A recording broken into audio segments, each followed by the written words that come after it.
సమయంలో దేవుని యొక్క వాక్యంలో నుండి మరి సోదరుడు ఆంధ్రే అన్న, సోదరి జ్యోతక్క వారి కుటుంబంలో, అదే రీతిలో మొగలమ్మక్క, శాంసంగ్, శాలిం వారి కుటుంబంలో దేవుడు వారి ఎడల కృపను చూపించడం కొరకే కొన్ని నిమిషాలు వారి కుటుంబం కొరకే మనం ప్రార్థన చేయకమునుపు వాక్య వెలుగులో మనం ప్రార్థన చేయడం కొరకై ఒక మాట జ్ఞాపకం చేసుకుంటూ వద్దాం. రండి, దేవుని యొక్క వాక్యాన్ని చూసినట్లయితే యాకోబు రాసినటువంటి పత్రిక మొదటి అధ్యాయం, యాకోబు రాసిన పత్రిక మొదటి అధ్యాయము 2-3 వచనాలు మనం కలిసి చదువుకుందాం. అందరం కలిసి. నా సహోదరులారా, మీ విశ్వాసమునకు కలుగు పరీక్ష ఓర్పును పుట్టించునని ఎరిగి మీరు నానా విధములైన శోధనలో పడినప్పుడు అది మహానందమని ఎంచుకోండి. కాబట్టి ఇక్కడ మనం దేవుని యొక్క వాక్యాన్ని జాగ్రత్తగా గమనించాల్సిన కోణం ఏంటంటే, ఒక విచిత్రమైన మాట ఏడు ఉంది. మనకి ఇష్టము కానిది కానీ బైబిల్లో విశ్వాసకి ఇష్టమైనటువంటి మాట ఏంటి? ఆ మాట ఈ డోర్ తీస్తారన్న అది. కాబట్టి మనకిష్టం లేనిది కానీ విశ్వాసులకు ఇష్టమైనటువంటి మాట, అంటే దేవుని దృష్టిలో ఉన్న విశ్వాసులకు ఇష్టమైన మాట ఏంటి? ఆ మాట చూడండి. నా సహోదరులారా, సహోదరులారైనా సరే, మీ విశ్వాసమునకు కలుగు పరీక్ష ఓర్పును పుట్టించునని ఎరిగి, అంటే మన విశ్వాసమునకు కలుగు పరీక్ష ఎలాంటిది? ఓర్పును పుట్టించిద్దంట. అంటే మన విశ్వాసానికి ఒక పరీక్ష వచ్చిందంటే అది మనకు ఓర్పు కొరకే అంట, సహనాన్ని నేర్పించింది.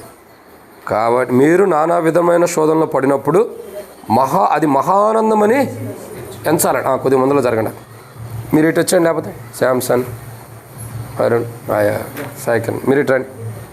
కాబట్టి దేవుని యొక్క వాక్యాన్ని చూసినట్టయితే బైబిల్లో రాయబడినటువంటి ఒక మాట ఎటు కొట్టండి, నువ్వు కూడా జాయిన్ పెట్టు. కాబట్టి దేవుని యొక్క వాక్యం ఏంటంటే, మీరు నానా విధములైన శోధనలో పడినప్పుడు అది మహానందం అని ఏం చేయాలా? ఎంచాలంట. అది మహానందం అని ఎంచుకోవాలి. మనం శోధనలో వచ్చినప్పుడు ఆ సంతోషం, ఆనందం అని ఎంచుకుంటామా? చెప్పండి. ఒక శోధన వచ్చిందంటే ఆనందం అని ఎంచుకుంటామా? ఎంచుకోలేం. మరి ఎలా ఉంటుంది? నేను కూడా ఇప్పుడు అదే అనుకున్నా. వాస్తవానికి ఇంటికాడ నుంచి వచ్చేటప్పుడు మరి ఎలిషానికో సంతోషానికో వాక్యం చెప్పమని చెప్పి చూద్దాం అనుకున్నా. ఇక్కడ నాకు సడన్గా ఒక ఫోన్ వచ్చింది, చాలా ఎమర్జెన్సీ ఫోన్ అది. కాబట్టి చాలా బాధ అనిపించింది. ఈ టైంలో ఏం వాక్యం చెబుతావులే అని అనిపించింది. కానీ ఏ టైంలో ఉండా ప్రాణం పోయే స్థితిలో అయినా నిలబడినప్పుడు సంతోషంగానే వాక్యం చెప్పాలి కదా.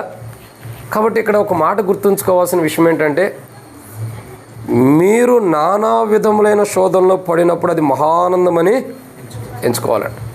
అంటే మనం ఒక శోధనలో పడుతున్నామంటే, ఒక శోధనలో మనమైనా మన కుటుంబమైన శోధనలోకి వెళ్తున్నామంటే, కొన్ని శోధనలు మన జీవితాల్లోకి ఎదురవుతున్నాయి అంటే మనం ఏం చేయాలా? ఏం చేయాలి? అది మహానందంగా ఎంచుకోవాలంట ఆ శోధనలో. అంటే ఆ శోధనలో తక్కువగా మనం తీసేసుకోకూడదు. అయ్యో ఈ శోధనలు ఎందుకు వచ్చినాయని తిరస్కరించకూడదు. ఆ శోధనలు బట్టి దేవుణ్ణి అవమానపరచకూడదు, దేవుణ్ణి దూషించకూడదు. ఇక్కడ వాక్యం ఏమంటుందంటే, మనకు శోధనలు వచ్చినప్పుడు మనం ఏం చేయాలా? మహానందంగా ఎంచాలంటే మామూలు ఆనందం కాదు. మామూలు ఆనందం ఎప్పుడు ఉండేది మనకి? సహజం. మామూలు అంటే సహజమైన ఆనందం ఎప్పుడు వచ్చింది? కూర్చో అభి, ఆడకి. సహజమైన ఆనందం ఎప్పుడు వచ్చింది మనకి? మన పిల్లలకి పెళ్లి కుదిరినప్పుడు, అంతేనా? లేదా మన పిల్లలకి జాబ్ వచ్చినప్పుడు, ఇంకా మన పిల్లలు మంచి బైక్ కొనుక్కున్నప్పుడు, మంచి డ్యూటీ చేస్తున్నప్పుడు, ఇంకా ఏదైనా బహుమానాలు దేవుడు ఇచ్చినప్పుడు, ఏదైనా ఆశీర్వాదాలు దేవుడు ఇచ్చినప్పుడు, అప్పుడు మనకు ఆనందం వేసింది. కానీ బైబిల్ అంటుంది మహా ఆనందం అంటే ఈ ఆనందం కాదు. ఇది ఏమంటారు? బైక్ కొంటేనో, కారు కొనుక్కుంటేనో, జాబ్ వస్తేనో, ఇంకా ఏదైనా ఇల్లు కట్టుకుంటేనో, ఏదైనా బహుమానం వస్తే, లేదా గర్భఫలం వస్తే, ఇది కాదు. అసలైనటువంటి ఆనందం కవర్ అంటే ఉన్నది. కాబట్టి దేవుని యొక్క వాక్యం చెప్పేటటువంటి మాట మహానందం ఎలాంటిదంటే, ఇది ఈ లోకంలో సంబంధించినటువంటి ఆనందం. మహానందం ఎక్కడుందంటే దేవునిలోనే ఉంది. అది ఎప్పటికీ మానవుళ్ళు ఉండిపోయేది. చూడండి, మనం శోధనలోకి వెళ్తున్నప్పుడు మనం ఏం చేయాలి? శోధనలో పడ్డప్పుడు మహానందంగా ఎంచాలంట. అంటే ఆనందం, గొప్ప ఆనందంగా ఎంచాలి. అది మన కుటుంబంలో మనం సంతోషించే ఆనందం కంటే కూడా ఎక్కువైన ఆనందంగా ఎంచాలంట మన శోధనలోకి వచ్చినప్పుడు. ఎవరైనా అట్టు ఎంచుతారా? ఎవరైనా? ఇప్పుడు చూడండి, ఇప్పుడు సహజంగా బైక్ కొనుక్కుంటే ఏం చేస్తాం? మందిరం దగ్గర తీసుకొస్తాం. అది కూడా ఎందుకులే అనుకుంటేనే ఇంటికే సేవకుని పిలిపించి ప్రార్థన చేయించుకుంటాం. 2 స్వీట్లు, కేకులు ఇస్తాం, అంతే కదా? అంతేనా కదా? ఇంకేదైనా పిల్లలు పుడితేనో, లేకపోతే ఏదైనా ఇల్లు కడితేనో, ఏదో సంతోషం మీద ఇంటికాడ ఏదైనా ప్రేమ విందు చేసుకుని సంతోషంగా ఉంటాం. కానీ నేనేమంటానంటే ఇది మన క్రియలను బట్టి మన పరిస్థితులను బట్టి వచ్చే సంతోషం. కానీ ఒక వ్యక్తి, ఒక విశ్వాసి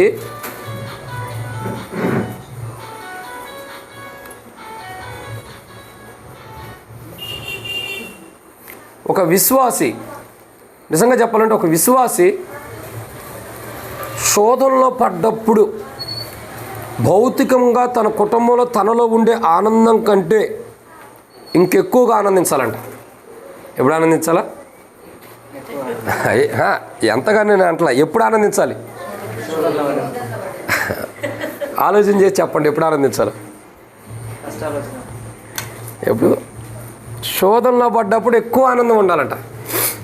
ఎప్పుడు ఉండాలా? మన కుటుంబంలో ఉండ పరిస్థితులు, ఏదన్నా సందర్భాలు జరిగితే, మేలు జరిగితే ఉండే సంతోషం కంటే కూడా ఒక శోధన మనకు వచ్చినప్పుడు మనం సహజంగా అదే గర్భఫలం పుడితేనో, ఇల్లు కట్టుకుంటేనో, లేదా పిల్లలు జాబ్ వస్తేనో, అనుకోని రీతిలో government job, central government job వస్తేనో ఎంత ఆనందంగా ఉండేది.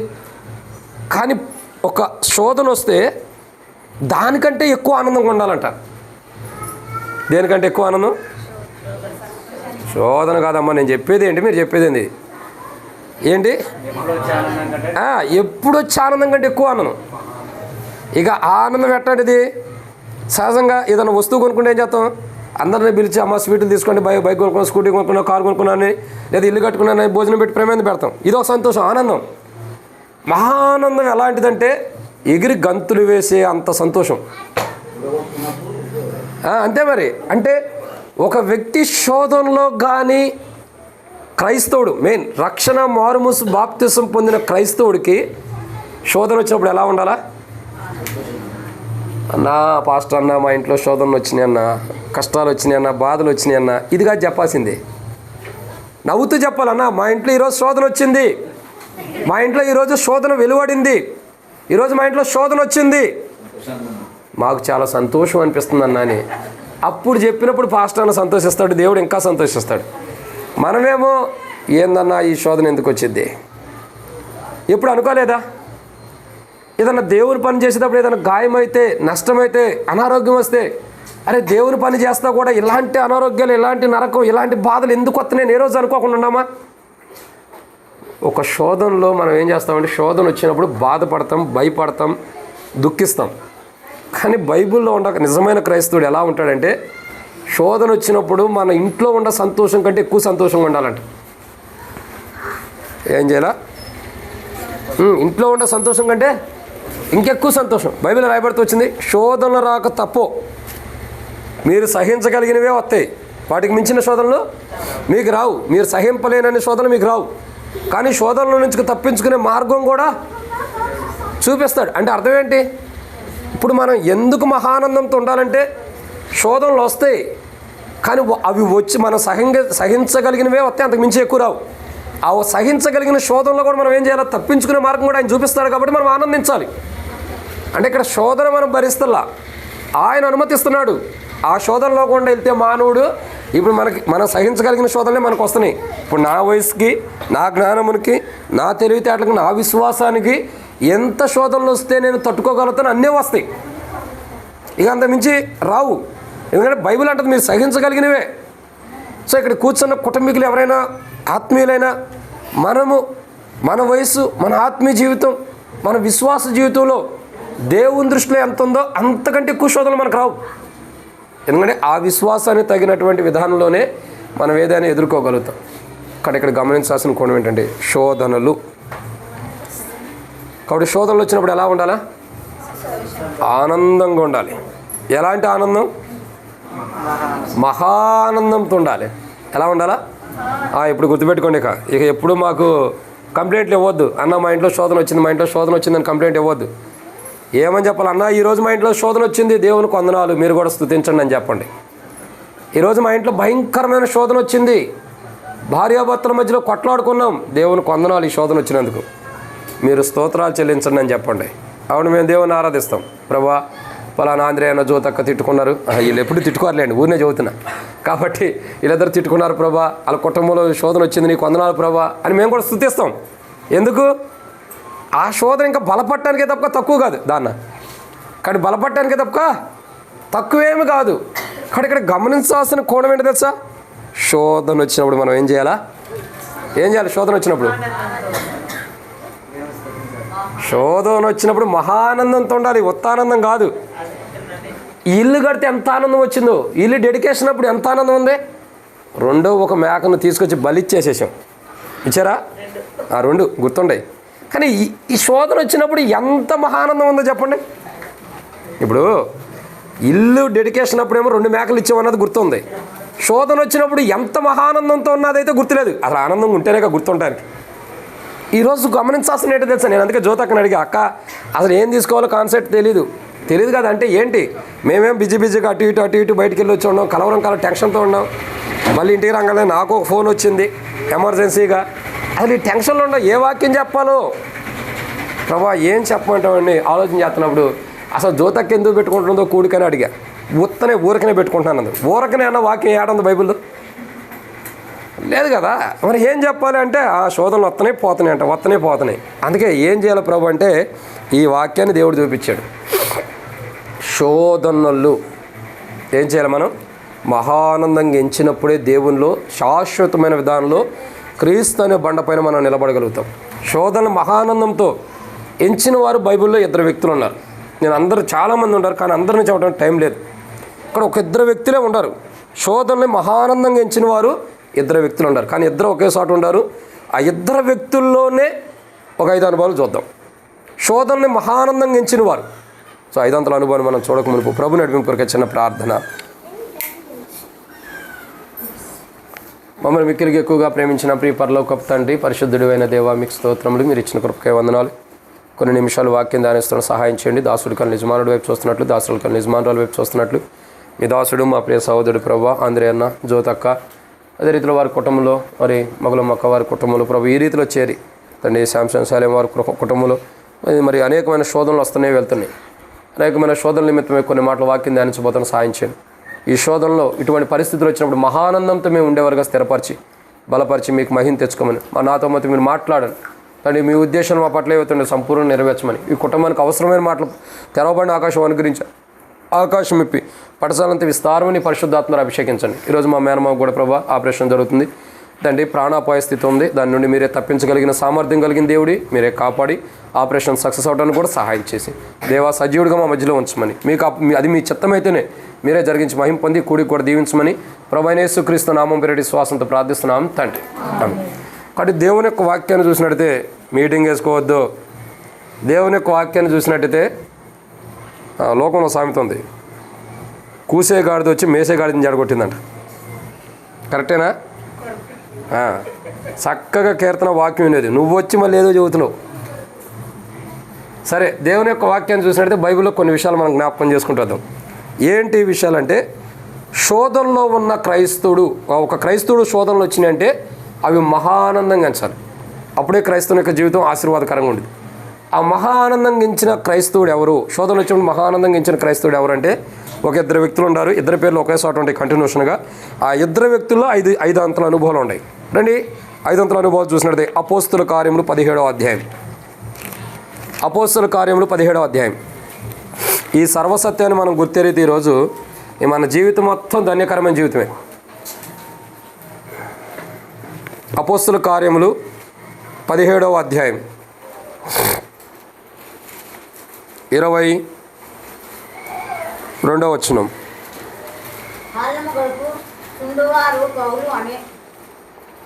చదువు. అప్పుడు జనసమూహము అక్కడి నుంచి 22 16 క్షమించండి 17 చూస్తున్నాం కదా, 16 చూడండి, క్షమించండి నాది తప్పు. 17వ అధ్యాయం 22 వచనం. క్షమించండి 16 22. అపోస్తుల కార్యములు 16వ అధ్యాయం 22 వచనం. తప్పు చెప్పా, క్షమించండి.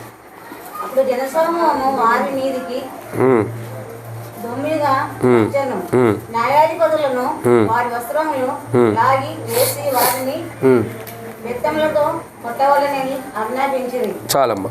కాబట్టి ఇక్కడ దేవుని యొక్క వాక్యాన్ని చూసినట్టయితే మొదటిగా శోధనలు వచ్చినప్పుడు మహానందంగా ఎంచిన వారు ఎవరంటే 2 వ్యక్తులు. వారు ఎవరంటే పౌలు, శీల. వాళ్ళిద్దరు శోధనలు వచ్చినప్పుడు మహానందం తెంచారు. ఎంత మహానందంతో ఎంచకపోతే చూడండి, ఇక్కడ మనం చూస్తున్నాం అపోస్తుల కార్యములు 16వ అధ్యాయం మనం చూసినట్టయితే ఒక చక్కటి మాట అక్కడ ఉంది. ఏంటి? 26వ వచనం. అప్పుడు అకస్మాత్తుగా మహాభూకంపము కలిగాను. ఏం కలుగుతుందంటే అక్కడ అది గుర్తుపెట్టుకోండి. అక్కడి నుంచి అమ్మ పిల్లంది. మహాభూకంపము కలిగాను. అక్కడేముంది? మహా ఆనందం. గుర్తుపెట్టుకోండి. మరలా అడుగుతూ వస్తాను, చెప్తూ వస్తున్నా కూడా.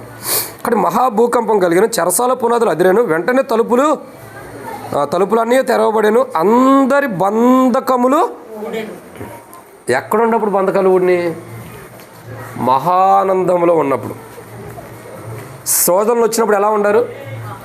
మహానందంతో ఉన్నప్పుడు. ఇక్కడ జరుగుతున్న సందర్భాలను మనం చూస్తున్నాం కొన్ని విషయాలు. అయితే నేను చెప్పాలనుకున్న వర్తమానం వేరు, కానీ ఇప్పుడు అంటే సిద్ధపడింది వేరు, కానీ ఇప్పుడు ప్రభు బయలుపరుస్తున్నది వేరు. ఇది మొదట సిద్ధపడింది కాదు, ఇప్పుడు చెబుతూనే వెళ్ళిపోవడం అట్లాగే. కాబట్టి దేవుని యొక్క వాక్యాన్ని చూసిన అంటే ఇప్పుడు నేను చెప్పాలనుకున్న 5 పాయింట్లు వేరు, కానీ ఇప్పుడు ప్రభు వేరే తలంపిస్తున్నాడు. దాన్ని ధ్యానిద్దాం. ఇక్కడ మనం దేవుని యొక్క వాక్యాన్ని చూసినట్టయితే శ్రమల్లో ఉండి మహానందంగా ఎంచిన వారి జీవితములు కొన్ని విషయాలు మనం చూడొచ్చు. వారిలో పౌలు శీలల యొక్క జీవితాన్ని చూస్తున్నాం. వారి యొక్క జీవితాలు చూడగా వారు శోధనలు వచ్చినప్పుడు మహానందముతో ఉండటం ద్వారా వారి జీవితాల్లో జరిగినవి ఏంటి? వారి జీవితంలో జరిగినవి కొన్ని విషయాలు చెప్పవచ్చు. శోధనలు రావటం ద్వారా పౌలు శీలల యొక్క జీవితంలో మహానందంగా ఉండటం ద్వారా వారి జీవితంలో జరిగినవి ఒక 5 విషయాలు చెప్పవచ్చు.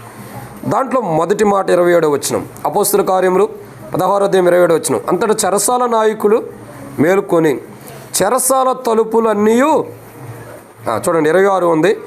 అప్పుడు అకస్మాత్తుగా మహాభూకంపం కలిగాను, చెరసాల పునాదులు అదిరాను. అక్కడ మొదటి కోణం కనపడుతుంది ఏంటంటే చెరసాల పునాదులు ఏమవుతున్నాయి? అదిరినటువంటి అనుభవాన్ని మనం చూస్తూ వస్తున్నాం. ప్రియులారా, దేవుని యొక్క వాక్యాన్ని చూసినట్టే ఒక వ్యక్తి శోధనలో ఉన్నప్పుడు ఆ శోధనని మహానందంగా వెంచితే ఆ వ్యక్తి యొక్క జీవితంలో జరిగేది ఏంటంటే ఆ శోధనలు ఏ శోధనలు అయితే మనం పడ్డామో ఆ శోధనలకు ఏమవుతుందండి? చూడండి అక్కడ చెరసాల పునాదులు అదిరే. అంటే ఏ శోధనలు అయితే మనం పడ్డప్పుడు ఆ శోధనలు బట్టి మహానందంగా ఎంచుతామో ఆ శోధనలు ఏమవుతాయి? అదిరిపోతాయి అని అర్థం. ఇక పర్మనెంట్గా నిలబడలేవు, చిరస్థాయిగా మన ఎదుటి ఉండలేవు, కరెక్ట్గా మన ఎదుటి నిలబడలేవు. అంటే ఒక శోధన వచ్చినప్పుడు దాన్ని మహానందంగా మనం ఎంచినప్పుడు ఆ శోధన మన ఎదుట నిలవబడలేక అది అదిరిపోయేదిగా ఉంటుంది. అదిరటువంటి అర్థం ఏంటి? పునాదులు అదిరేను అంటే అర్థం ఏంటి? వణికిపోతున్నాయని, కదిలించబడి అని అర్థం. సో ఎప్పుడైతే మనకు శోధనలు వచ్చినప్పుడు ఆ శోధనలు మహానందంగా మనం ఎంచుతామో, శోధనలు వచ్చినప్పుడు ఆ శోధనని మహానందంగా ఎప్పుడైతే మనం ఎంచుతామో అప్పుడు ఖచ్చితంగా ఆ శోధన యొక్క పునాదుల్ని దేవుడు అదిరించగలిగిన దేవుడు. ఏం చేస్తాడు? కదిలించగలిగిన వాడు అని అర్థం, ఒక రకంగా చెప్పండి. అంటే ఏ శోధనలు అయితే వచ్చినప్పుడు ఆ శోధనలు బట్టి మహానందంగా దేవుని ఎడల మహానందం కలిగి ఉంటామో ఆ శోధన యొక్క పునాదుల్ని దేవుడు ఏం చేయగలడు? కదిలించగలడు. ఇప్పుడు చెప్పండి అక్క, ఏమేమి శోధనలు వచ్చినాయి చెప్పండి. మనకి సహజంగా కొన్ని గుర్తుంటాయి. ఏమేమి శోధనలు వచ్చి ఉంటాయి? హాస్పిటల్లో, ఇంకా అప్పులు. ఈడ గురించి అన్న, మన గురించి కాదు. చెప్పండి. హాస్పిటల్లో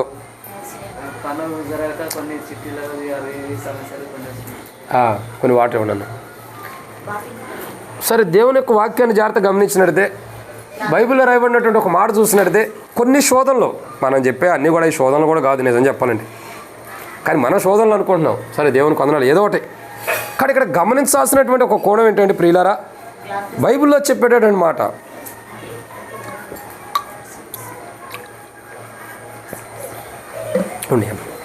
కాబట్టి దేవుని యొక్క వాక్యం చెప్పేటటువంటి మాట ఏంటంటే అది లోపల శోధనలు ప్రాముఖ్యత.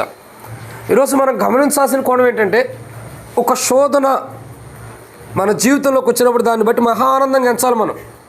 ఈరోజు ఒక శోధన మన జీవితంలోకి వచ్చిందంటే ఏం కాదులే, ఒక శోధన మన జీవితంలోకి వెలువడిందంటే, ఒక శోధన మన జీవితంలోకి వచ్చిందంటే దాన్ని మహా ఆనందంగా ఎంచాలి. ఎందుకు?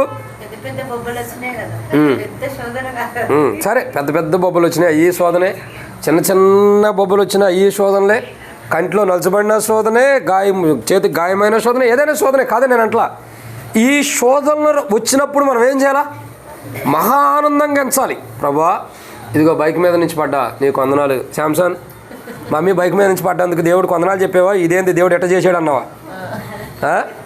మీ నిజంగా దేవుడు ఏంటి మమ్మీ బండి మీద నుంచి ఎందుకు పడిద్ది అన్నావా అని ఉంటారులే, అనవలే. శాంసన్ అన్నట్లే మంచివాడు. కాబట్టి ఒకసారి మనం అంటాం అంటే అక్క గురించే చెబుతున్నాం, బండి మీద నుంచి పడ్డప్పుడు. లేదా ఇంకోటి చూడండి, ఆ రోజు ఏమన్నారు అన్న చూడండి ఎంత శోధన ఎదురైందో. బండి మీద నుంచి పడ్డం, పప్పు మొత్తం పోయిందన్న. పప్పు పోయినందుకు బాధ, బండి మీద నుంచి పడ్డందుకు బాధ, శోధన అంటున్నాం. సరే నేను ఏమంటానంటే శోధన వచ్చినప్పుడు మనం ఏం చేయాలా?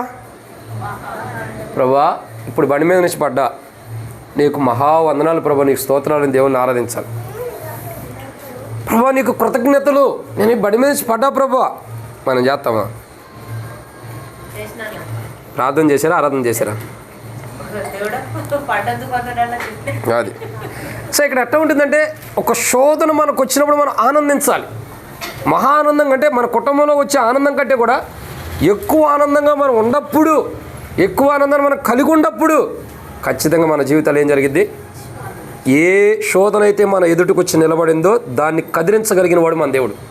అయితే ఆ శోధన కదిలించాలంటే నువ్వు ప్రార్థన చేసే కంటే కూడా, గుర్తుపెట్టుకో, నువ్వు ప్రార్థన చేసేదానికంటే కూడా ఆ శోధనను బట్టి దేవుని ఎడల ఎక్కువ ఆనందిస్తే ఆటోమేటిక్ నువ్వు ప్రార్థన చేయకుండానే అది కదిలించబడుతుంది.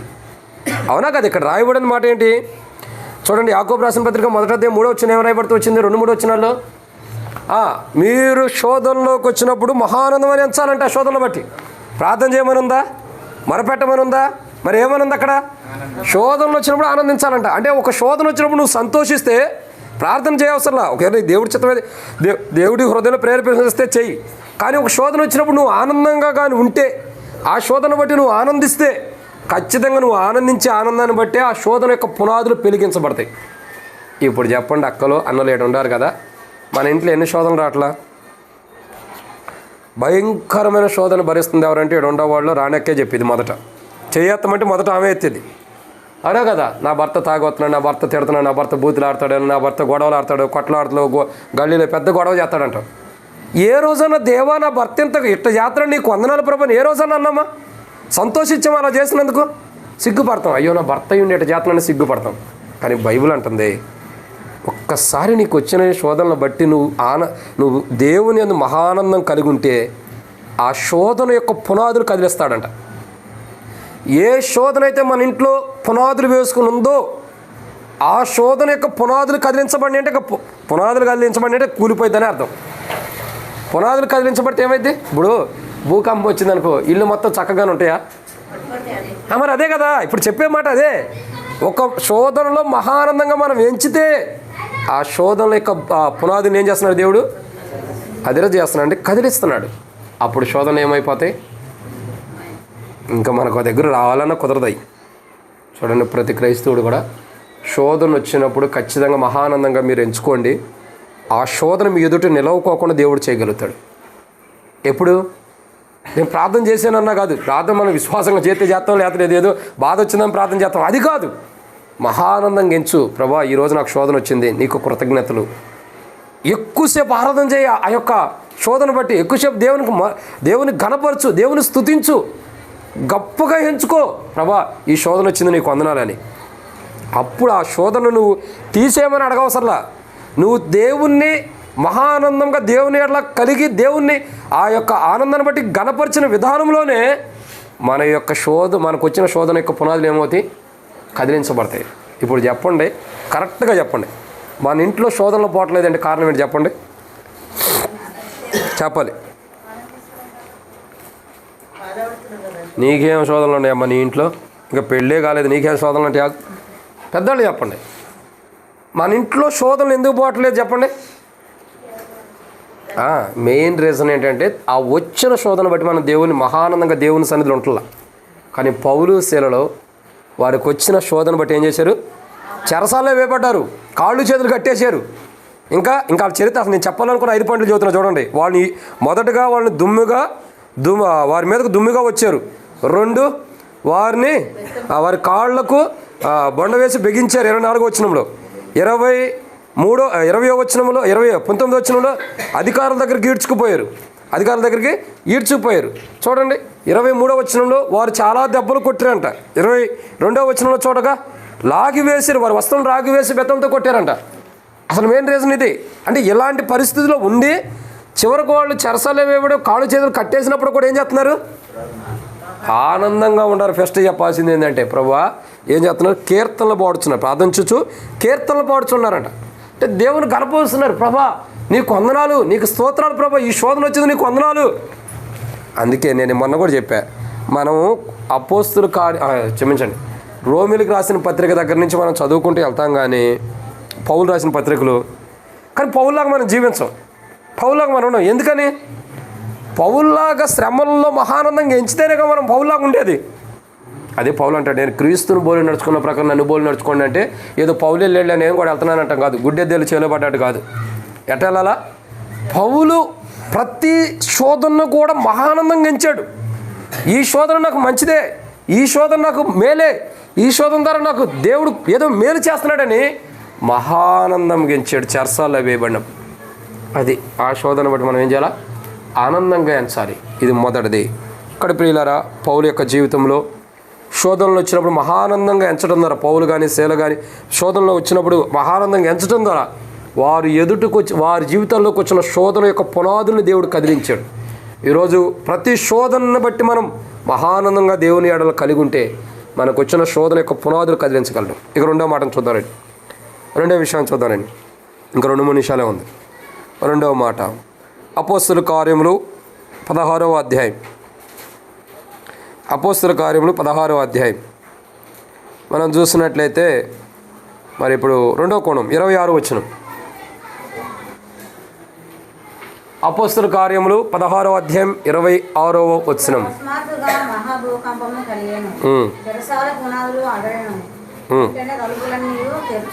చాలు కాబట్టి ఇక్కడ చూస్తున్న రెండో మాట, అకస్మాత్తుగా మహాభూకంపం కలిగెను, చెరసాల పునాదులు అదిరేను, వెంటనే తలుపులన్నీ తెరుచుకొనెను, అందరి బంధకములు ఊడాను. కాబట్టి ఇక్కడ మనం చూస్తున్న రెండో కోణం ఏంటంటే, రెండో మాట ఏం జరుగుతుందండి? వెంటనే తలుపులన్నీ తెరుచుకుంటాయి. అంటే ఇక్కడ గమనించాల్సిన రెండో కోణం ఏంటి తెలుసా? ఎప్పుడైతే మన జీవితంలో మనము ఒక శోధన వచ్చినప్పుడు మహా ఆనందంగా ఎప్పుడైతే ఉంటామో అప్పుడు ఏం జరుగుతుంది? మొదటిగా మనకు వచ్చిన శోధన యొక్క పునాదులు కదిలించబడుతున్నాయి. రెండు ఏం చేయబడుతున్నాయి అంటే, ఏం చేయబడుతున్నాయి ఇక్కడ? వెంటనే తలుపులన్నీ తెరుచుకొనెను. అంటే ఏ పునాదులైతే మన ఎదుటికి వచ్చినప్పుడు దేవుని ఎడల మహానందంగా మనం ఉంటామో, ఏ పునాదులైతే మన దగ్గరకు వచ్చినప్పుడు దేవుని ఎడల మహానందంగా మనం ఎంచుతామో, ఏ శోధనలు అయితే మన ఎదుటికి వచ్చినప్పుడు దేవునిలో మహానందంగా మనం ఎంచుతామో, ఒక శోధన వచ్చినప్పుడు, భయంకరమైన శోధన, మనకు ప్రాణాపాయ శోధన వచ్చినా, కష్టతరమైన శోధన వచ్చినా, బాధకరమైన శోధన వచ్చినా, దుఃఖకరమైన శోధన వచ్చినా, ఎలాంటి శోధన వచ్చినా ఆ శోధనని మహానందంగా మనం ఎంచినప్పుడు, ఆ శోధనలో కూడా మహానందంగా మనం ఎంచినప్పుడు, ఆ శోధన బట్టి మహానందం కలిగి ఉన్నప్పుడు ఏం జరుగుతుంది? వెంటనే తలుపులు తెరుచుకుంటాయి. అంటే మన జీవితంలో ఆ శోధన రావటం ద్వారా ఏవైతే ముయ్యబడుతూ వచ్చినాయో, విశ్వాస జీవితంలో, ఆత్మీయ జీవితంలో, ప్రార్థనా జీవితంలో కష్టాలనే శోధనలు, బాధలనే శోధనలు, వ్యాధులనే శోధనలు ఏవైతే మన జీవితంలో ప్రవేశించి మనల్ని బాధిస్తూ వస్తాయో, ఇక ఆ కష్టం అనేటటువంటి తలుపు ముయ్యబడతా ఏం జరుగుతుంది? తెరవబడుతుంది. కష్టం అనే తలుపు తెరవబడితే ఏమైంది? ఇక అది వెళ్ళిపోవాలి, బయటకు ఉండడానికి లేదు. ఇప్పుడు యేసుప్రభు వారి దగ్గరికి ఒక వ్యక్తి దెయ్యం పట్టినటువంటి ఒక వ్యక్తి ఉన్నప్పుడు, యేసుప్రభు దగ్గర ఉన్నప్పుడు ఏం జరుగుతూ వచ్చిందండి? ఒక వ్యక్తి దగ్గర ఏం జరుగుతూ వచ్చింది?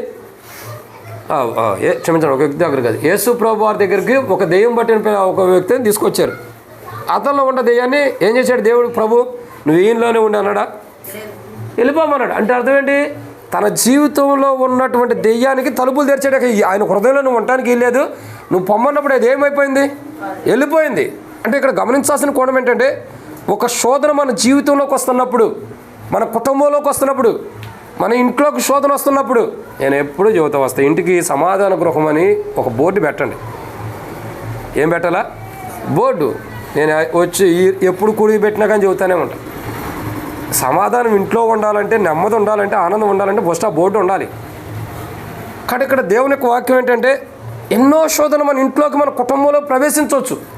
కానీ ఆ శోధనలు తిరిగి వెళ్ళిపోయేటట్టు తలుపులు తెరవబడాలా, ఈ మన ఇంట్లోనే ఉండకోకుండా బయటికి వెళ్ళిపోవాలంటే ఏం చేయాలా? శోధనలు వచ్చినప్పుడు, మన కుటుంబంలో శోధనలు వచ్చినప్పుడు, మన ఇంట్లోకి శోధనలు వచ్చినప్పుడు, మన జీవితంలోకి శోధనలు వచ్చినప్పుడు మనం ఏం చేయాలా?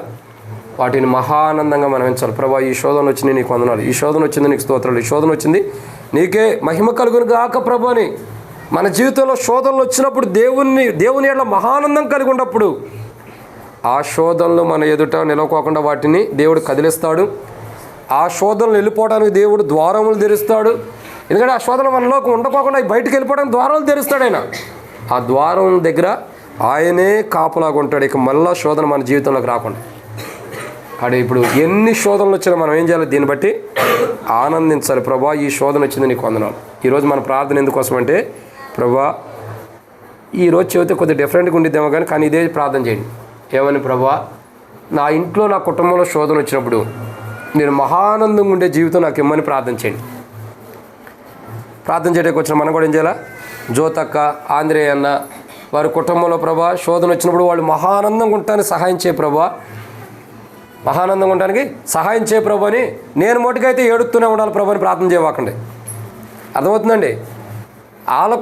వాళ్ళ కుటుంబంలో శోధన వచ్చినా మహానందంగా ఉండాలా, నా కుటుంబంలో శోధన వచ్చినా కూడా నేను కూడా మహానందంగా ఉండున్నట్లు నన్ను స్థిరపరచు ప్రభు అని. ఈరోజు మన ప్రార్థన దేని కొరకంటే, శోధన వచ్చినప్పుడు మహానందంగా ఉండటం కొరకు. ఆ మహానందంగా మనం ఉంటే శోధనలు మన దగ్గర నుంచి కదిలించబడిపోతాయి, పడిపోతాయి.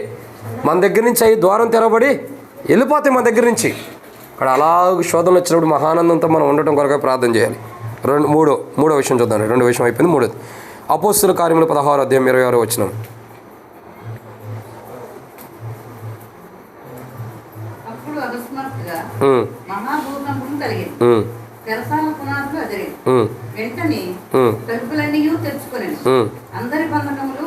అది ఏం జరుగుతుందండి? అందరి బంధకములు ఊడిపోయినాయి. ఇక్కడ మనం చూడాల్సిన 3వ కోణం చూడండి. ఈ వాక్యం మీరు ఆత్మానుసారంగా అర్థం చేసుకుంటే మీ జీవితం మొత్తం దేవుని రాజ్యానికి వెళ్ళడానికి సిద్ధపాటు కూడా ఉంది. దీంట్లో కరెక్ట్గా వాక్యాన్ని అర్థం చేసుకుంటే దేవుని రాజ్యానికి వెళ్తానికి కూడా సిద్ధపాటు కూడా ఉంది.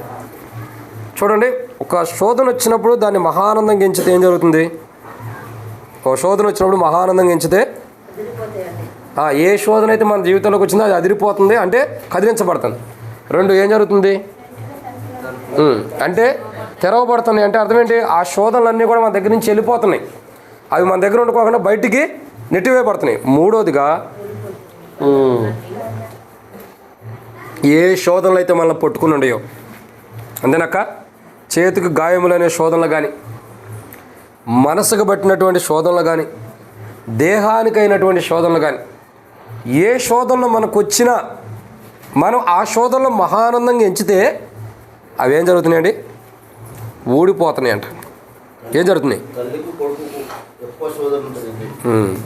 అందరి బంధకములు ఊడిపోయి. అంటే ఎప్పుడైతే మన జీవితంలో శోధన వచ్చినప్పుడు మహానందంగా ఉంటామో అప్పుడు ఖచ్చితంగా ఏం జరిగింది? అది శోధన కాదన్న, వారు అంటారు దాన్ని. వారు అంటారు. ఇక ఆ వారు ఏంటంటే ఎప్పుడు యుద్ధం జరగటం, అది వారు. కాబట్టి ఇక్కడ దేవుని యొక్క వాక్యాన్ని చూసినట్టయితే మహాశోధన మన జీవితంలోకి వచ్చినప్పుడు మనం ఏం చేయాలా? క్షమించండి, శోధన మన జీవితంలోకి వచ్చినప్పుడు మహానందంగా ఉండాలి. అప్పుడు ఏం జరుగుతుంది? మన జీవితంలోకి ఏ శోధన వచ్చిందో అప్పుడు మహానందంగా ఉంటే ఆ శోధన పెరిగించబడుతుంది. 2 ఆ శోధన మన దగ్గర నుంచి వెళ్ళిపోతుంది. తలుపు తెరవబడుతుంది కాబట్టి అది వెళ్ళిపోయింది. 3 ఏం జరిగింది? ఏం జరుగుతుందంటే అక్కడ ఊడిపోతున్నాయి బంధకములు. అంటే ఆ శోధన యొక్క బంధకాలు. ఏ శోధన అయితే మన దగ్గరికి వస్తుందో, ఏ శోధన అయితే మనం బాధిస్తుందో, మనం ఆ శోధనలో మనం దేవుని ఎలా మహానందంగా ఎంచినప్పుడు ఏం జరుగుతుందండి? ఆ శోధన యొక్క బంధకాలు ఏమవుతున్నాయి? ఇప్పుడు చెప్పండి జ్యోతక్క, మనం ప్రార్థన చేయాలా, ఆనందంగా ఉండాలా? చెప్పండి, ఏం చేయాలి చెప్పండి. పోనీ జ్యోతక్క చెప్పలేకపోతుంది, మీరు చెప్పండి. ఎవరో ఒకళ్ళు చెప్పు. లక్ష్మక్క, రాణక్క తర్వాత నీ అన్ని శోధనలు ఇంకెవరికి ఉండవు. చెప్పు, ఎన్నో శోధనలు ఉంటారు పాపం. చెప్పాలి. లేదా? మంచిదైతే దేవునికి వందనాలు. అయితే చెప్పు నయ్యమ్మక్క. ఉంటున్నామా? సరే, ఉంటున్నాం లేదా తర్వాత నుండి ఉందాం. మనం అందరం మంచివాళ్ళమే, ఎవరం చెడ్డవాళ్ళం కాదు. ఇక నుంచి అయినా మంచి ఆనందంగా ఉందాం, సరేనా? కానీ ఇక్కడ దేవుని యొక్క వాక్యాన్ని జాగ్రత్తగా అర్థం చేసుకుంటే ఇక్కడ గమనించండి, ఒక శోధన వచ్చినప్పుడు మనం మహానందంగా ఉంటే ఆ శోధన మన ఎదుటి నిలవబడకుండా చేస్తున్నాడు దేవుడు. ఒక శోధన వచ్చినప్పుడు మహానందంగా ఉంటే ఆ శోధన మన దగ్గర నుంచి వెళ్ళిపోయేటట్టు చేస్తున్నాడు.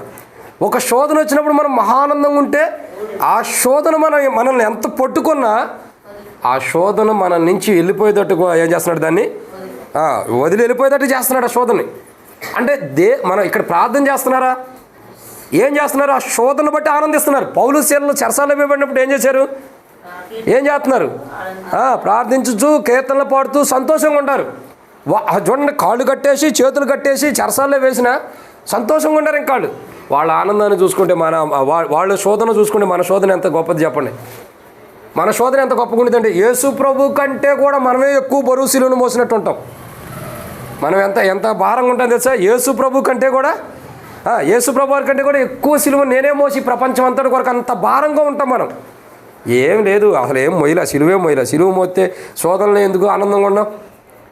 కానీ ఎప్పుడైతే శోధన వచ్చినప్పుడు మహానందంగా ఉంటామో ఏం జరిగింది అప్పుడు, ఏ శోధన అయితే మనల్ని పట్టుకుని గట్టిగా బాధిస్తుందో, ఏ శోధన అయితే మనల్ని గట్టిగా పట్టుకుని బాధిస్తుందో, మనల్ని ఇబ్బంది పెడుతుందో, మన కుటుంబంలో నుంచి పోకుండా మనల్ని ఏ శోధన అయితే బాధిస్తుందో మన ఇంట్లోనే, దాని బంధకాల నుండి దేవుడు మనల్ని విడిపిస్తాడు. ఏం చేస్తాడు, దాని బంధకాల నుంచి విడిపిస్తాడు. ఇక్కడ అదే కదా ఉంది. ఏం జరుగుతుందండి, అందరి బంధకములు, ఎంతమంది ఉన్నారు ఇంట్లో, 5గురా, కృపాకాలం 5 అంటే కృప, దేవుని కొందనాలు. ఇప్పుడు 5గురు అంటే 4 లేండి, ఉంది 4, 2, 3, 4 అంతే. శాలేం రాజు కౌంట్ పక్కన పెట్టాం. ఆయన అక్కడ ఉంటున్నారు కదా, దూర ప్రాంతంలో ఉంటున్నాడు కదా, ఆయనకి దేవుని కృప మెండుగా ఉందిలేండి, డౌట్ ఏం లేదు. కానీ 4 ఉన్నారు, 5 ఆయన కూడా వేసుకున్నాం, వదిలే, ఆయన మంచిగా ఉన్నాడు, ఇప్పుడు ఆయన శోధన లేదు. కానీ ఇక్కడ గమనించాల్సిన కోణం ఏంటంటే అందరి శోధనలు అంటే ఈ 4, ఈ కుటుంబంలో ఉన్న 4 5 వారి అందరి శోధనలు పోవాలంటే ఏం చేయాలా, నువ్వు ఎంత ఉపవాస ప్రార్థన చేసినా, కన్నీరు గార్చినా, ఏం చేసినా ఏం చేయాలా, వాటన్నిటికంటే ముందర చెప్పండి, వాటన్నిటికంటే ముంగట ఏం చేయాలా, మహానందంగా ఎంచాలి. ఏం ఎంచాలండి, మహానందంగా. ప్రభా ఈ శోధన వచ్చింది, మా కుటుంబంలో ఈ శోధన వచ్చింది, మా ఇంట్లో ఈ శోధన వచ్చింది. ఒక మాట చెప్పమంటారా, చెరసాల్లో ఎంతమంది ఉంటారు చెప్పండి, పడుకొని ఉన్నారు. చెరసాల్లో ఎంతమంది ఉంటారు, ఒక అంచనా ప్రకారం మీరు చెప్పండి, ఎంతమంది ఉంటారు, ఒక 100 మంది ఉంటారన్నా. ఎప్పుడు పోయి రాలేదులేండి, పోయి అంచుల దాకా వెళ్ళొచ్చా కానీ పోలా. సరే, చెరసాలు ఎంతమంది ఉంటారు సహజంగా, 100 మంది వేసుకుందాం. ఇప్పుడు బాగా గమనించండి, ఎంతమంది ఉంటారు అక్కడ, 100 మంది. 100 మందిలో పౌలు శీలలు ఎంతమంది, 2 కదా. ఇప్పుడు చూడండి కరెక్ట్గా, ఇప్పుడు మీకు అర్థమైంది చూడండి, 25 వచ్చినాం. అయితే మధ్యరాత్రి వేళ పౌలును శీలలు దేవుని ప్రార్థించుచు కీర్తనలు పాడుచుండిరి, ఖైదీలు ఏం చేస్తున్నారు, వినుచుండారు. ఇది జాగ్రత్తగా గమనించండి, పౌలు ప్రార్థన చేస్తూ దేవుని కీర్తనలో మహానందంతో ఉన్నాడు. ఇప్పుడు వింటుంది ఎవరు, మిగతా 98 మంది. సపోజ్ ఒక ఎగ్జాంపుల్ చెబుతున్నా, 100 మంది వేసుకోండి. 2 ఏం చేస్తున్నారు, పాటలు పాడుతున్నారు, దేవుని ఎంతో సంతోషంగా ఉంటారు. మిగతా 98 మంది ఏం చేస్తున్నారు, వింటున్నారు. ఇది మాట గుర్తుపెట్టుకోండి బాగా, ఇది ఇంపార్టెంట్ మాట. 98 మంది వింటున్నారు, 2 ఏం చేస్తున్నారు, పాటలు పాడుతున్నారు, మహానందంతో ఉంటారు. శోధన, ఇద్దరికి వచ్చిన శోధన బట్టి మహానందంతో ఉండటం ద్వారా 98 మందికి కూడా ఏం జరిగింది. ఇప్పుడు చదవండి 26వ వచనం చివరిలో. రక్షణ పొందడం కదా నువ్వు అసలైన కాన్సెప్ట్ ఉంది, అది మిస్ అవ్వద్దు.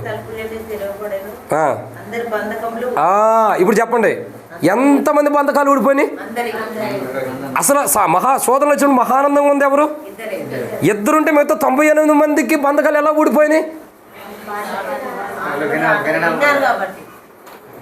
పౌలు శీలకు వచ్చిన ఆ శోధనలో మహా ఆనందంతో ఉండారు కాబట్టి, పౌలు శీలకు వచ్చిన మహానందములో వాళ్ళు వింటున్నారంటే వాళ్ళు ఆనందిస్తున్నారు కాబట్టే 2 మహానందంగా ఉంటే మిగతా 98 మందికి కూడా విడుదల వచ్చింది.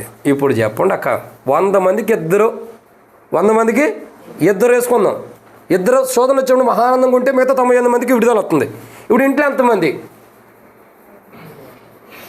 98 మంది ఉంటారా, 5 దశంభాగం కూడా తీయడానికి లేదు అసలు. 5 సరే, 5 ఎంతమంది శోధనను బట్టి ఆనందంగా ఉండాలి చెప్పండి. 5 నెంబర్స్లో అన్న చూడన్నా, నువ్వు లెక్కల టీచర్ కదా, 100కి 2, అప్పుడు 5కి ఎంత ఒక మనిషిలో ఎంత భాగం వచ్చేది కౌంట్ చేసి చెప్పు నాకు త్వరగా.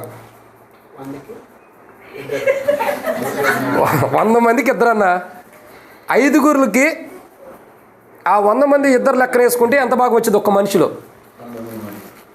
కాదన్నా, 19 మంది అన్ని చూస్తారన్న, 100కి 2 అంటే చాలా లెక్కలు వచ్చి అన్నా. నేను చెప్పేదేనండి, నేను చెప్పేది మీకు బాగా అర్థం చేసుకోండి. ఒక 100 మందిలో 2 తీసేస్తున్నాం. ఇందాక శారాణ లేదు, పారాయణ లేదు, నేను చెబుతాను జారాణ పారాయణ కాదు అన్న.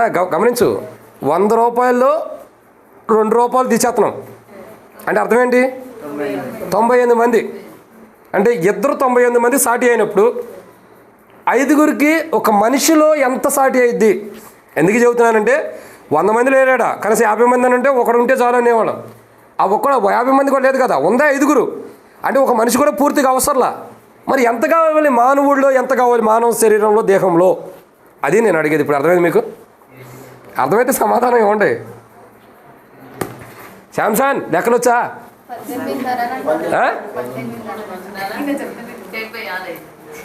ఓ అబ్బో, చాలా లెక్కలు వస్తున్నాయి అక్కడ. నాకు ఉండదు కూడా పోయేటట్టు ఉంది మైండ్, వదిలే బ్రెయిన్. సార్ దేవునికి వందనాలు. అదే నేనే చెప్పాలనుకున్నా. ఇప్పుడు 100 మంది నా శరీరం కాలు కాడి నుంచి ఇక్కడ వరకు నెట్టుగా ఉండాలనుకోండి. ఇక్కడ 2 తీసేసా, ఇంకెంత ఉంటుంది? 7 నుంచి 98 మంది ఇక్కడ దాకా వచ్చింది. అంటే ఇక్కడ అర్థం చేసుకోండి, ఇప్పుడు 5గురు ఉన్నారు, 5గురులో ఒక మనిషి కూడా చాలదు కదా.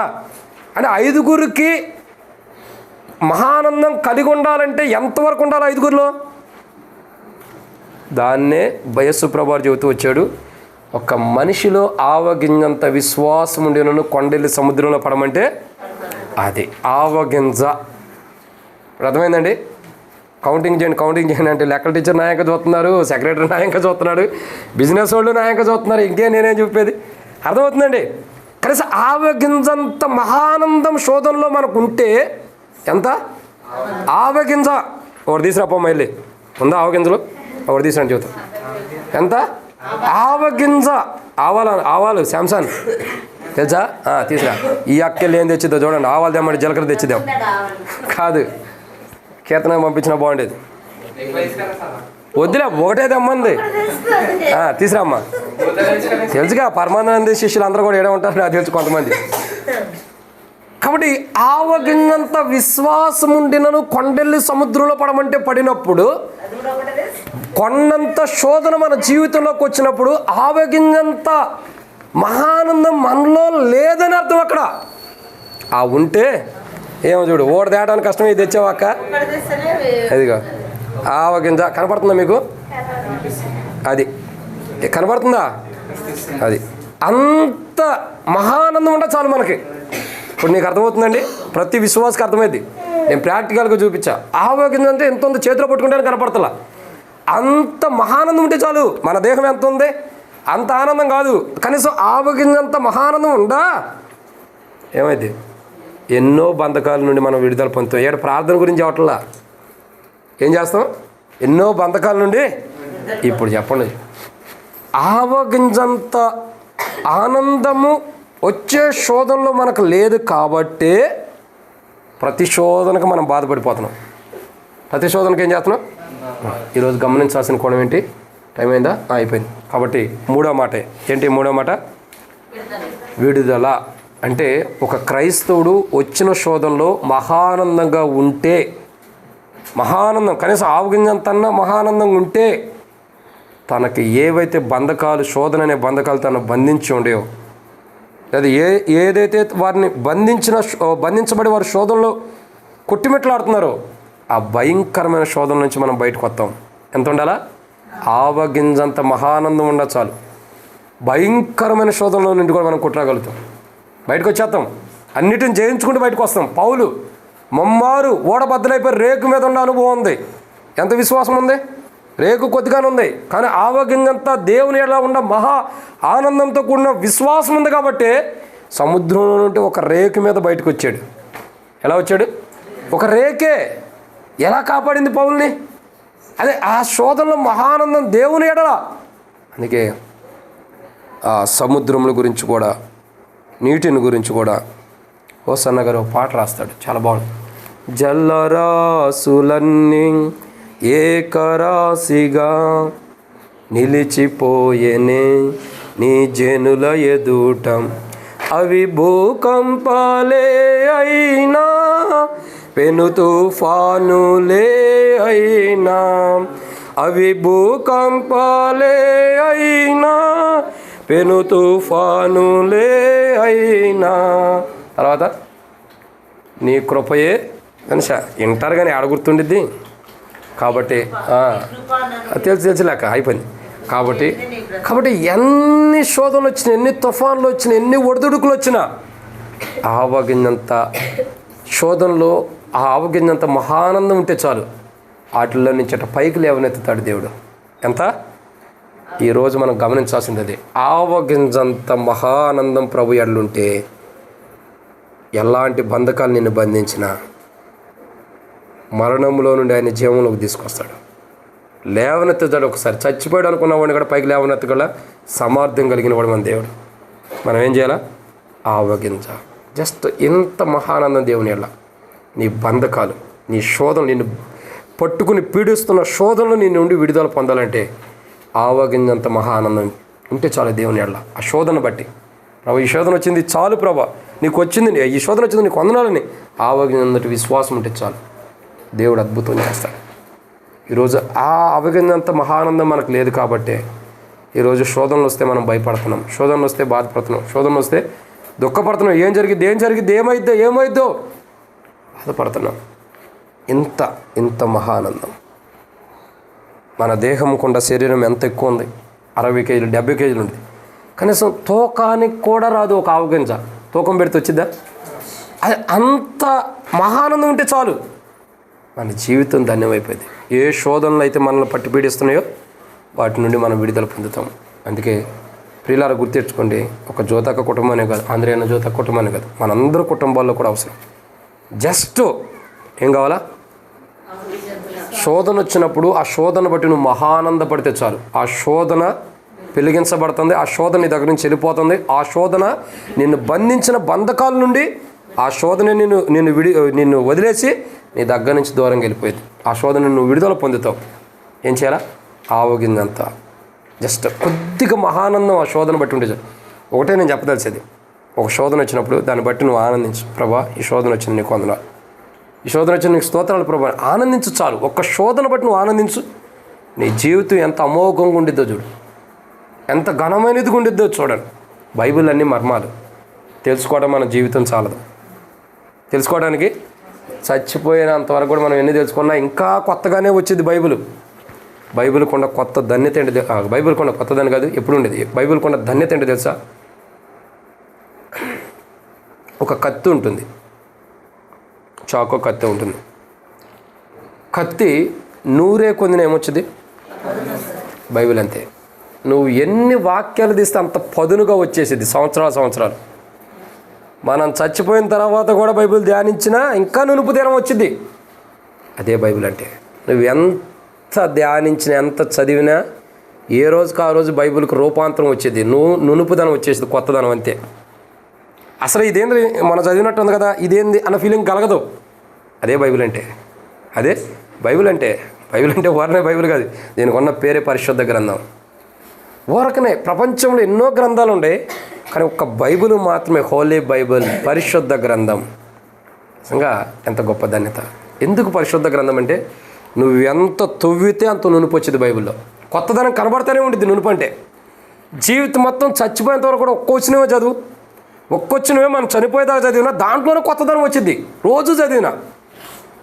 ఎందుకంటే బైబిల్ అంటే అంత గొప్పది. కాబట్టి మనం గమనించాల్సింది ఏంటంటే, మనకు వచ్చిన శోధనలో మహానందంగా మనం ఎంచితే ఆ శోధన పునాదులు కదిలిస్తాడు. ఆ శోధన మన దగ్గరికి వెళ్ళిపోయేటట్టు దేవుడు చేస్తాడు.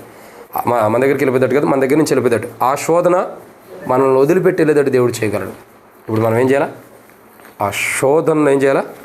ప్రభా ఈ శోధన బట్టి నీకు వందనాలని ఆ దేవుని గణపరచాలి. మహానందంతో మనం ఉండాలి. సరే, చివరి 2 మాటలు చూద్దాం రండి. 27వ వచనం, అపోస్తలుల కార్యములు 16:27. అంతలో చెరసాల నాయకుడు మేలుకొని చెరసాల తలుపులన్నీ తెరవబడినట్టు చూచి ఖైదీలు పారిపోయారు అనుకొని కత్తి దూసి తాను చంపుకొని పోయాను. అప్పుడు పౌలు, నీవు ఏ హాని చేసుకొనవద్దు, మేమందరం ఇక్కడే ఉన్నామని బిగ్గరగా చెప్పాను. అతడు దీపము తెమ్మని లోపలికి వచ్చి వణుకుచు పౌలును శీలకు సాగిలిపడి. ఇక్కడ గమనించాల్సిన కోణం ఏంటి తెలుసా? ఎప్పుడైతే శోధన బట్టి మహానందం పొందుతావో అప్పుడు జరిగే 4వ కోణం ఏంటి తెలుసా? చూడండి, ఇక్కడ రాయబడిన మాట. అంతలో చెరసాల నాయకుడు మేలుకొని చెరసాల తలుపులన్నీ తెరవబడి ఉండటం చూచి ఖైదీలు పారిపోయారు అనుకుని కత్తి దూసుకుని తను చంపుకోబోయాను. అప్పుడు పౌలు, నీవు ఏ హాని చేసుకోనవద్దు అంటున్నాడంటే అక్కడ అర్థం ఏంటి? అతని పరిస్థితిని బట్టి ఏ హాని చేసుకోవద్దు అంటాడు. కానీ ఒక క్రైస్తవుడు వచ్చిన శోధన మహానందం గెంచినప్పుడు అది మనకి ఏ హాని చేయదు. అర్థమవుతుందాక? ఒక శోధన వచ్చినప్పుడు మనం ఏం చేయాలి? దాన్ని మహానందం గెంచండి. ఆ శోధన వచ్చినప్పుడు మహానందం గెంచినప్పుడు ఆ శోధన మనకు ఏ హాని చేయదు, ఏ హాని కూడా చేయదు. ఎందుకంటే ఆయన మనకు తోడుకుంటాడు. ఇశ్రాయేలును కాపాడువాడు కొనకొడు నిద్రపోడు. కాబట్టి ఒక శోధన వచ్చినప్పుడు దాన్ని బట్టి మనం మహానందం కలిగి ఉంటే, ఆ శోధన బట్టి ప్రభా ఈ శోధన వచ్చింది నీకు వందనాలని మహానందంగా మనం ఉంటే, చెప్తున్నా కదా, మన పిల్లలకి సెల్ ఫోన్ పోగొట్టుకున్నారనుకోండి, వాళ్ళకి మరలా మనం కొత్త ఫోన్ కొనిస్తే ఏం చేస్తారు? సంతోషంగా ఉంటారు. ఎన్నో రోజుల నుంచి నాకు సైకిల్ కొనిపెట్టి అన్నారనుకో, ఓ కొత్తది, పాత కాదు, పాతది ఎత్తే ఏడుతారులేండి. కొత్తది తెచ్చామనుకో ఏం చేస్తారు చెప్పండి? ఎంతో సంతోషంగా ఉంటారు కదా, అబ్బో మా డాడీ సైకిల్ తెచ్చాడు అని చెప్పారు. అంటే ఎందుకు చెబుతున్నానంటే ఎంత ఆనందం వస్తుందో. ఒక శోధనను బట్టి నువ్వు అలా ఆనందించాలి. ప్రభా నాకు ఈ శోధన వచ్చిందయ్యా, నీకు వందనాలు. ప్రభా ఈ శోధన వచ్చింది, నీకు స్తోత్రాలు అని మహానందం కలిగి ఉన్నప్పుడు ఆ శోధన నీకు వచ్చిన శోధన యొక్క పునాదులు ఆయన కదిలిస్తాడు. ఆ శోధన నీ దగ్గర నుంచి వెళ్ళిపోయేటట్టు చేస్తాడు. ఆ శోధన నేను వదిలేటట్టు చేస్తాడు. ఆ శోధన వల్ల నీకు ఏ హాని చేయకోకుండా ప్రభు కాపాడతాడు. అదే కదా యోబు యొక్క జీవితంలో జరిగింది. యోబు జీవితంలో శోధన వచ్చినప్పుడు ఏం చేశాడు? అతని ప్రాణంను ముట్టుకోవడానికి నీకు అధికారం లేదన్నాడు. అంటే శోధన వచ్చింది కానీ అతని ప్రాణం ముట్టుకోవడానికి నీకు ఏ యోగ్యత లేదన్నాడు. అంటే ఏ హాని జరగదు మనకి. మనం వచ్చిన శోధన బట్టి యోబు ఏం చేశాడు? దేవుని గణపరిచాడు. ఏమన్నాడు యోబు? యెహోవా ఇచ్చెను యెహోవా ఇచ్చెను, యెహోవాయే తీసుకొని పోయాను. నేను దిగంబరునిగా వచ్చింది, దిగంబరునిగా అంటే అక్కడ దేవుని గణపరిచాడు, మహానందంతో ఉన్నాడు. భార్య కాదులే, భార్య ఉందిలే, పోలేదు. పిల్లలు చచ్చిపోయారు, పశువులు పోయినాయి, ఎడ్లు కానీ గొర్రెలు కానీ ఇంకా గాడిదలు కానీ అన్నీ పోయినాయి, ఆవులు కానీ అన్నీ పోయినప్పుడు ఏం చేస్తున్నాడు? యెహోవా ఇచ్చెను, యెహోవాయే. అది మహానందం. ఆ మహానందం కలిగి ఉండటం ద్వారా దేవుడు అన్నాడు, అతన్ని ప్రాణం ముట్టుకోవడానికి నీకు అధికారం లేదని సాతానికి ఆజ్ఞాపించాడు. అప్పుడు ఏం జరిగింది? సాతాను తన ప్రాణానికి ఏమైనా హాని చేయగలిగిందా? దేహాన్ని వరకే శోధించింది కానీ తర్వాత ప్రాణాన్ని ఏం చేయలేకపోయింది. అంటే ఈరోజు గమనించాల్సింది ఏంటంటే, ఎప్పుడైతే మనకు వచ్చిన శోధన బట్టి దాన్ని బట్టి మహానందం కలిగి ఉంటాం. యెహోవా ఇచ్చిన, యెహోవా తీసుకొని పోయినని యోబు చలవిచ్చినట్లు ఎట్లయితే మహానందంగా ఉంటామో అప్పుడు ఏం జరిగింది? ఆ శోధన మనకేం హాని చేయదు. మనం వచ్చిన శోధన బట్టి మహానందంగా ఉంటే. ఇప్పుడు చెప్ప నాకేం చేయాలా? ఆనందించాలి. ప్రభా బొగ్గులు వచ్చినాయి, వందనాలు చేతికి. ప్రభా నా బండి మీద నుంచి పడ్డా, నీకు వందనాలు. ప్రభా కంట్లో నలిచిపడింది, వందనాలు. ప్రభా ఇంకేదో ఒకటి జరిగింది, ప్రభా నీకు వందనాలు. మహానందం కలిగి ఉంటామే, వచ్చిన శోధన బట్టి ఆనందించడమే. అప్పుడు నువ్వు ప్రార్థన చేయకోకుండానే దేవుడు నీ ఎడల దాన్ని తొలగించేసి క్షేమం ఇస్తాడు. అడిగి హాని చేసే శోధనైనా ఆ శోధన బట్టి మనం మహానందం కలిగి ఉంటే తొలగిస్తాడు దేవుడు. ఇక చివరి మాట చెబుతారని అపోస్తలుల కార్యములు 16వ అధ్యాయం 28వ వచనం. మేమందరం ఇక్కడే ఉన్నాము అని బిగ్గరగా చెప్పాను. అతడు చదవండి 29.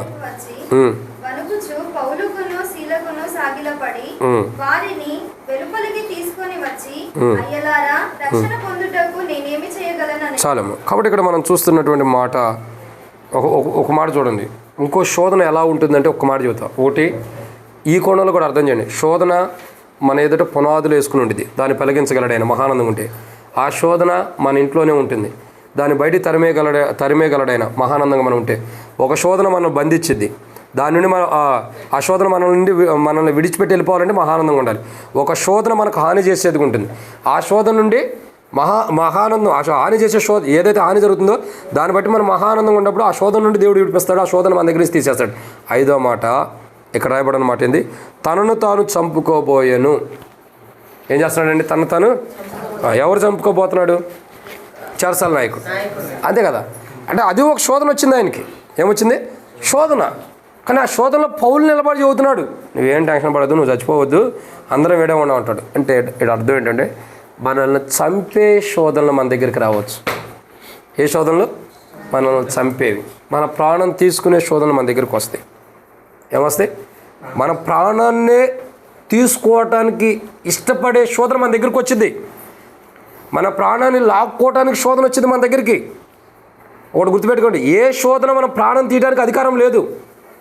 అది లాక్కోవడానికి మన దగ్గరికి వచ్చిందే కానీ అది ఆ శోధన మన ప్రాణం తీయడానికి అధికారం లేదు. మన ప్రాణం ఎవరు తీస్తున్నారు? ఎవరు? ఏదన్నారు? ఎవరన్నా? దేవుడు ఎంత తీసుకుంటాడు శోధన వచ్చినప్పుడు? మన ప్రాణాన్ని మనమే తీసుకుంటున్నాం. ఇక్కడ చెరసాల నాయకుడు తన ప్రాణాన్ని తను చంపుకోవడం చూస్తున్నాడా? ఎవరైనా వచ్చి చంపుతున్నారా? సరిగ్గా వాక్యం చదివి చెప్పండి నాకు, నా మొహం చూడొద్దు. తనంతటి తాను చంపుకోవడానికి ఇష్టపడుతున్నాడు. ఒక శోధన ఎలాంటిదంటే మనల్ని మనం చంపుకునేటట్టు చేసిద్ది. ఏం చేసిద్ది? మనకై మనం చచ్చిపోయేటట్టు చేసిద్ది శోధన. ఆ శోధన మనకు వచ్చినప్పుడు నువ్వు బ్రతకడం ఎందుకు చెప్పొచ్చాక షుగర్ ఎక్కువైంది, బీపీ ఎక్కువైంది, కష్టాలు వస్తున్నాయి, శ్రమలు వస్తున్నాయి, బాధలు వస్తున్నాయి, దేవుణ్ణి నమ్మినా కానీ ఇంకా ఈ శ్రమలు పోవట్లేదు నీకు, ఇంకా ఎందుకు బతుకుంటాం, దేవుణ్ణి నమ్మి కూడా ఉపయోగం ఏంటి, ఏం శాంసన్ అయ్యానే వచ్చేది ఆలోచనలో అట్టాగా వస్తూ ఉంటాయి. బతికుండా ఉపయోగం ఏంటి, దేవుడు వల్ల నీకేం మేలు జరిగిందని శోధన ఎక్కువైద్ది. అంటే ఆ శోధన ఏం చేసిద్ది అంటే మన ప్రాణం తీసుకోవడానికి ఎదురు చూసిద్ది. కానీ అది ప్రాణం తీయడానికి దానికి అధికారం లేదు. ప్రాణం పోగొట్టుకునే అంతగా శోధించిద్ది.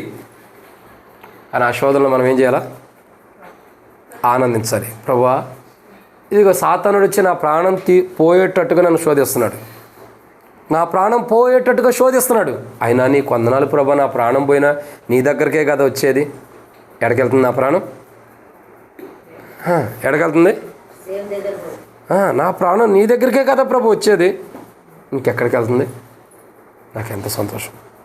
అంటే ఇక్కడ గమనించాల్సింది ఏంటంటే మన ప్రాణం పోయే శోధన, అంటే మనం చచ్చిపోవాలన్న శోధన, ఎందుకు నువ్వు బ్రతకడం, నువ్వు చచ్చిపోవాలన్న శోధన అయినా మనకు వచ్చింది. అప్పుడు మనం ఏం చేయాలి? ప్రభా, నేను చచ్చిపోను కానీ నీకు ఇష్టమైతే నువ్వు తీసుకో. ఇప్పుడు నా ప్రాణం పోయినా నేను ఎక్కడికి వెళ్తాను? అదే కదా మనకు సంతోషమేక, అవునా? మనంతలో మనం చచ్చిపోకూడదు, అది గుర్తుపెట్టుకోండి. మనంతలో మనం చంపేసుకోకూడదు. ప్రభా, ఈ నేను చచ్చిపోవాలన్న ఆలోచన నాకు వస్తుంది, నీకు వందనాలు. ఒకవేళ నేను చచ్చిపోవాలని నువ్వు అనుకుంటే నాకు ఈ ఆలోచన ఎందుకు, నువ్వే తీసేసుకుంటావు కదా నన్ను. అయితే ఈ ఆలోచన వచ్చింది, నీకు వందనాలు. అర్థమవుతుందండి? నేను చనిపోవాలన్న ఆలోచన వచ్చింది, నీకు వందనాలు. కానీ నేను చచ్చిపోవాలని నీ చిత్తం ఉంటే నువ్వు నాకు చెబుతావా? తిరిగి రమ్మన్నప్పుడే తీసుకెళ్తావు కదా, నిద్రలోనే చచ్చిపోవచ్చు, తిరిగేటప్పుడే చచ్చిపోవచ్చు, వాకింగ్ చెప్పేటప్పుడు చచ్చిపోవచ్చు, ప్రార్థించేటప్పుడు చచ్చిపోవచ్చు, ఇంటికి వెళ్ళేటప్పుడు చచ్చిపోవచ్చు. ఎప్పుడు చచ్చిపోతుందో తెలియదు. ఆయన ఎప్పుడు పిలుస్తాడో తెలియదు. అది మనం చెబుతాడా?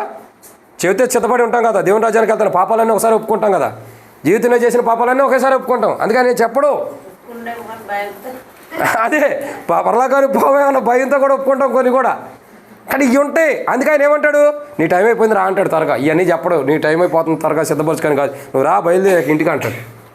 కానీ ఇక్కడ ఏంటంటే మన ప్రాణం నువ్వు చనిపోతే మంచిది అన్న శోధన నీకు వస్తే నువ్వేం చేయాలంటే, ప్రభా, ఈ శోధన వచ్చింది, నీకు వందనాలు. ఒకవేళ నా ప్రాణం నువ్వు తీసుకోవాలని ఇష్టపడితే తీసుకో ప్రభా, నీకే వందనాలు ప్రభా అని ఆనందిస్తే, నీ ప్రాణాన్ని తీసుకోవాలని ఎదురు చూడగా, ప్రాణం పోసేవాడు ప్రాణం ఎందుకు తీయాలని చూస్తాడు, జీవాన్ని ఇచ్చేవాడు జీవాన్ని కొట్టివేయాలని ఎందుకు చూస్తాడు? కానీ ఇక్కడే సాతానుడు శోధిస్తాడు మనల్ని. ఏం చేస్తాడు? శోధిస్తాడు. కానీ వాని శోధనలో మనం పడిపోకుండా ఏం చేయాలా? ప్రభా, నువ్వు గొప్పవాడివి, ఇదిగో ప్రభా, నా ఎదుట సాతాను ఒక కొండ వలె పునాదులు వేసుకుని ఉంది, అందుని బట్టి నీకు వందనాలు. వాటి ద్వారా నాకు ఏదో నేర్పిస్తున్నావు. కానీ ఆ పునాదులు వేసుకున్న కొండ శోధన నా ఎదురు నిలబడదు. ప్రభా, ఒక శోధన నా ఇంట్లో స్థిరస్థాయికి నిలబడి ఉంది, కానీ అది ఉండదు ప్రభా, దాన్ని తొలగిస్తావు, నీకు వందనాలు. ఆ శోధన నా ఇంట్లో ఉన్నది ప్రభా. ఇంకా ప్రభా, ఒక శోధన నన్ను బంధించింది, నన్ను నా కుటుంబాన్ని, నీకు వందనాలు ప్రభా. ఆ శోధన నా ఇంట్లో ఉండదు ప్రభా. నాకు హాని చేసే శోధన ఉంది, కానీ నువ్వేం చేయవు ప్రభా. నువ్వు కాదు, ఏ హాని చేయకుండా కాపాడుతావు ప్రభా, ఏ హాని జరగదు, నీకు వందనాలు ప్రభా. ఆనందంగా ఉండాలి. ఇంకా ప్రభా, నా ప్రాణమే నన్ను నేను చంపుకునేంత శోధన ఉంది, అయినా నన్ను నేను చంపుకునే స్థితిలోకి నువ్వు తీసుకురావు. ఎందుకంటే నాకై నా ప్రాణాన్ని పోగొట్టుకునే స్థితి నువ్వు నాకు ఇవ్వు. నా ప్రాణాన్ని కాపాడుతావు. అందుకే మరణంలో నుండి జీవనంలో కాపాడటం కొరకే యేసు ప్రభు నీ లోకాన్ని పంపి ఆయన కలువరిశిలో ప్రాణం పెట్టి చనిపోయి తిరిగినట్టుందరా, నా ప్రాణం కాపాడబడుతుంది. యేసయ్యా, ఇప్పుడు ఏమనాలా? ప్రభు, నీకు వందనాలు, నా ప్రాణం పోయేటటువంటి శోధన నాకు వచ్చింది, నీకు వందనాలు. అప్పుడు అంటే ఈ 5 అంతల అనుభవం శోధన ఎలా ఉంటుంది? ఒకటి మన ఇంట్లో పునాదులు వేసుకుని ఉంటుంది, 2 శోధన మన ఇంట్లోనే ఉంటుంది, 3 శోధన మనల్ని బంధిస్తుంది 4 శోధన మనకు హాని చేస్తుంది, 5 శోధన మనకై మనం చచ్చిపోయేటట్టు చేస్తుంది. ఇలాంటి శోధనలు వచ్చినప్పుడు ఏం చేయాలా? ప్రభువా నీకు వందనాలు. ఆనందంగా ఉండాలి. ఇవి వచ్చినప్పుడు దుఃఖంతో బాధతో ఇది ఎప్పుడు పోయిద్దా అని బాధపడుతూ ఉండొద్దు. వాటిని బట్టి నువ్వు ఆనందంగా ఉన్నప్పుడు నువ్వు పోవాలని ఆశపడవసరలా, దేవుడు ఆటోమేటిక్గా వాటిని పంపిస్తాడు. దారిలో పెట్టి మీరు ఈ దారిని బొండని వాటిని పక్క పంపిస్తాడు. బయటికి నడిపించి ఇంట్లో నుంచి బయటికి తీసుకొచ్చి ఇంట్లో ఉండొద్దు మీరని ఇది ఇంకొక మార్గాన్ని వెళ్ళిపోండి ఆడుకోకటని పంపించేస్తాడు దేవుడు. ఉన్నవాడు ఎప్పుడు? శోధన వచ్చినప్పుడు మహానందంగా ఉండప్పుడు. శోధన వచ్చినప్పుడు మహానందంగా ఉండప్పుడు ఏం జరుగుతుంది? అవి మన దగ్గర నుంచి వెళ్ళిపోతాయి. శోధనలు వస్తున్నాయని భయపడద్దు, శోధనలు వస్తున్నాయని బాధపడద్దు, శోధనలు వస్తున్నాయని చెప్పని ఇబ్బంది పడద్దు, శోధనలు నాకే వస్తున్నాయి అన్న దిగులొద్దు, శోధనలు నన్ను విడిచిపోవట్లేదు ఎంత ప్రార్థన చేసినా అన్న అవిశ్వాసం కూడా ఉండొద్దు. ఇప్పుడు పిరిగితనమైన అవిశ్వాసం ఏదో ఒకటి, ఒక శోధన పిరిగితనం కదా అవిశ్వాసం. ఒక శోధన మన దగ్గర నుంచి పోవాలంటే ఏం చేయాలా? మహానందంగా ఉండండి. ఎప్పుడైతే ఒక శోధన మన దగ్గర నుంచి పోవాలంటే మహానందంగా ఉంటామో అప్పుడు ఖచ్చితంగా శోధన మన ఎదుటి నిలబడదు. ఇక నువ్వు ప్రార్థన చేయడం కాదు, జస్ట్ ఆ శోధన వచ్చినప్పుడు ఇది వచ్చింది ప్రభు అని ఆనందంగా ఉండు. అది ఆటోమేటిక్గా నేను వచ్చినా వీడు ఎంత ఆనందంగా ఉంటాడంటే నేను ఎక్కువ ఉండటం కూడా వేస్ట్ అయినని దాని అంతటికి అదే రూట్ మ్యాప్ వేసుకుని వెళ్ళిపోయింది. అలా వెళ్ళిపోవాలంటే శోధన బట్టి ఆనందం ఉంటుంది. అట్టి శోధనను బట్టి ఈ కుటుంబమే కాదు, ఆంధ్రేయన జ్యోతక కుటుంబాలే కాదు, మొగలమ్మకి ఈ కుటుంబమే కాదు, ఇక్కడికి వచ్చిన మన కుటుంబంలో కూడా ఎన్నో శోధనలు వచ్చినా మనం ఏం చేయాలా? ఆనందంగా ఉండాలి. ఆ శోధనలు వచ్చినప్పుడు ఆనందంగా ఉంటే ఏం జరిగింది? ఖచ్చితంగా ఆ శోధనలో నుండి మనం దేవుడు కాపాడుతాడు. ఆ శోధనలో మనం ఉన్న మహానందాన్ని బట్టి ఆ శోధన మన దగ్గర నుంచి వెళ్ళిపోయకుండా అట్టి రీతిలో శోధన మన దగ్గర నుంచి వెళ్ళిపోవడం కొరకై మనం మహానందంగా కలిగి ప్రతి శోధనలు ఎన్ని వచ్చినా, ఏ శోధనలు వచ్చినా, ఏ కోణంలో శోధన వచ్చినా ప్రతిరోజు మనం వాటిని బట్టి మహానందం కలిగి ఉండినట్లు ఆ మహానందం ద్వారానే అన్నిటిని జయించుకునేవారిగా ఆ మహానందమే యేసుప్రభువారు. ఇక్కడ ఆ మహానందం కలిగి సమస్తాన్ని జయించుకునే శక్తి క్రీస్తు యేసులో దేవుడు మనకు అనుగ్రహించినట్లు మనం ఏం చేయాలా? ప్రార్థన చేయాలి. ప్రభా ఈ కుటుంబమే కదా మా కుటుంబాలకు కూడా ప్రతి శోధనలో మహానందం కలిగి ఉండే జీవితం నాకు ఇవ్వు ప్రభాని ఏం చేయాలా? ప్రార్థించాలి. అట్టి ప్రార్థన జీవితం మన శోధనలో మహానందం దేవుడు ఇవ్వటం కొరకే ప్రార్థన చేయనట్లు కుటుంబం కొరకు కూడా మన కొరకు కూడా ఆ శోధనలోనే ఆనందంగా ఉంటూ వాటిని ఎదుర్కోవడానికి కావాల్సిన క్రైస్తవ జీవితాన్ని ప్రభు అనుగ్రహించినట్లు ప్రభు సహాయం చేయను గాక. ఆమేన్.